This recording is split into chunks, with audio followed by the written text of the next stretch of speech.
ඔන්න එකමත් එක කාලෙක ලස්සන කැලෑවක ජීවත් වුණා කාටවත්ම බය නැති සිංහයෙක්. මේ සිංහයා දවසක් ගහක් යටට වෙලා කම්මැලිකමේ ඉන්නකොට දැක්කා පුංචි මීපැටියෙක් කැලේ මැද්දේ සින්දු කිය එන හැටි. ලල්ලලාලලල්ලලාලලල්ලලාලලා අද නම් කැලේ ඇවිදින්න හොඳම දවසක් වගේ. බොහොම අමාරුවෙන් තමයි අම්මටයි තාත්තටයි හොරෙන් ගෙදරින් එළියට බැනගත්තේ. මෙහෙම සින්දු කියන ගම මීපැංචා කැලේ මැද්දටම ගියා. දන්නේම නැතුව සිංහයා ඉන්න ගහගාවින් තමයි යන්න ආවේ. සිංහයාව දැක්කේ නෑ මේ මීපැංචා. මීපැංචෙක් නේද මේ පැත්තට එන්නේ? මාව දැක්කේ නැද්ද කොහෙද? අල්ල ගන්න ඕන මීපැංචාව. මෙහෙම හිටපු සිංහයා මීපැංචා ගාවට හොරෙන්ම පැනලා මීපැංචාව අල්ලගත්තා. මීපැංචා ගොඩක් බය වුණා. අනේ සිංහ රජතුමනි මාව නම් කන්න එපා. මට අනුකම්පා කරන්න. අනේ මම අම්මටයි තාත්තටයි හොරෙන් ගෙදරින් එළියට ආවේ. අම්මයි තාත්තයි මං එනකන් මග බලාගෙන ඇති. ඔච්චර කියන හින්දා යන්න දෙන්නම්කෝ. හැබැයි ඒ වෙනුවෙන් මට මොනවද දෙන්නේ? අනේ සිංහ රජතුමනි ඔබතුමාට දෙන්න නම් මල් ළඟ කිසිම දෙයක් නෑ. ඒත් ඔබතුමාට ඕනෑම වෙලාවක මට පුළුවන් ඕනෑම උදව්වක් මම ඔබතුමාට කරන්න. මම පොරොන්දු වෙනවා. අනේ සිංහ රජතුමනි. මේ පුංචි මීපැටියෙක් මට උදව් කරන්න අහනවා.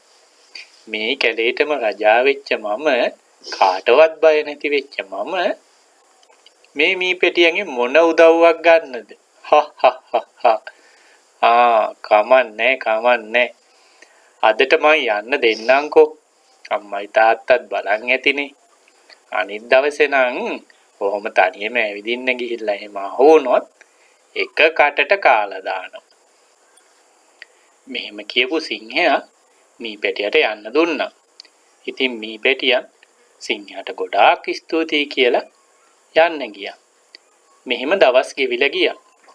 මෙහෙම යද්දී එක දවසක් මේ සිංහයා කැලේ මැද්දෙන් ඇවිදගෙන යද්දී දඩයක්කාරයෝ අටවපු උගුලකට මේ සිංහයාව අහු වුණා. සිංහයා එහෙට පැන්න මෙහෙට පැන්න.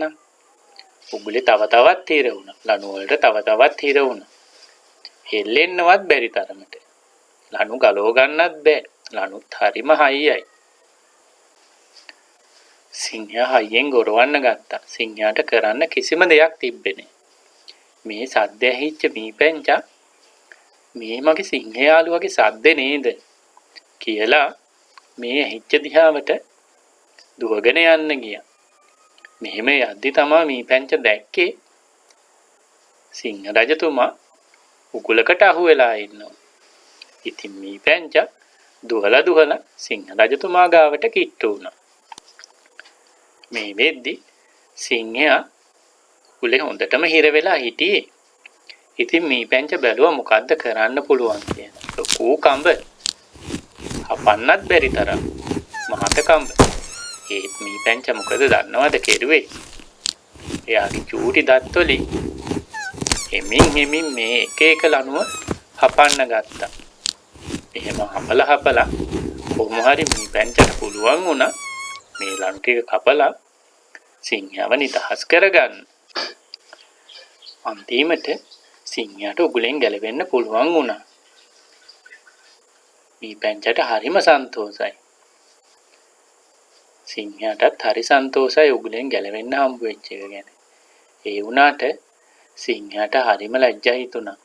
මොකද සිංහයා හිතන් හිටියේ මේ කැලේ Tamanට කරන්න බැරි දෙයක් නැහැ කියලා. ඒ වගේම Tamanට කාගෙන්වත් උදව් ඕන වෙන්නේ නැහැ කියලා. සිංහයාට මේ වෙලාවේ තමා තේරුනේ පුංචි කෙනෙක්ගෙන් වුණත් උදව්වක් ඕනම වෙලාවක ඕන වෙන්න පුළුවන් කියලා. පුංචි මී යාළුවේ ඔයාට ගොඩාක් ස්තුතියි. ඔයා ඇත්තටම මගේ ජීවිතේ බේරුවා. ඔයා ආවේ නැත්තම් මට මැරෙන්න තමා වෙන්නේ. ඉතින් මේ පුංචි මී යාළුවා හින්දා සිංහ රජතුමාට බේරෙන්න පුළුවන් වුණා. ඉතින් එදා ඉඳලා සිංහයයි මීපැංචයි හොඳම යාළුවෝ වුණා. මේ දෙන්න කැලේ ඇවිද්දා. ඒ වගේම සිංහ රජතුමා තමන්ගේ තිබ්බ බොරු ආඩම්බරකමත් ඇතෑරියා. සිංහ රජතුමා හැමෝටම කරුණාවන්ත වුණා. හැමෝටම උදව් කරන්නත් ගත්තා.